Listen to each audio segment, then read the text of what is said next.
دنیا بھر میں جیو ایکسپریس نیوز کے ناظرین کو اپنے نیوز کاسٹر مجین حسین بلال کی طرف سے السلام علیکم۔ اسلام آباد سے خبر شامل کرتے ہیں، جہاں مرکزی صدر مسلم لیگ نون میاں محمد شہباز شریف مرکزی نائب صدر مسلم لیگ نون محترمہ مریم نواز شریف سے ضلعی صدر پاکستان مسلم لیگ نون منڈی بہاؤدین چودھری مشاہد رضا کی پی ڈی ایم میٹنگ سے قبل اہم ملاقات، ملکی صورتحال، اہم سیاسی امور، پی ڈی ایم میٹنگ کے حوالے سے تفصیلی گفتگو اور مشاورت کی گئی۔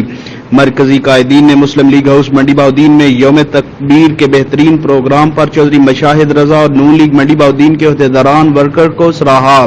قائدین نے یوم تکبیر کے پروگرام پر تھانہ سول لائن منڈی بہاؤدین میں درجنوں عہدیداران اور ورکر پر ہونے والے مقدمے کی شدید الفاظ میں مذمت کی اور اسے حکومتی بخلاہٹ کا ثبوت قرار دیا۔ کیمرہ مین نوید افضل کے ساتھ report Hafiz Abu Bakr Siddique, staff reporter Geo Express news.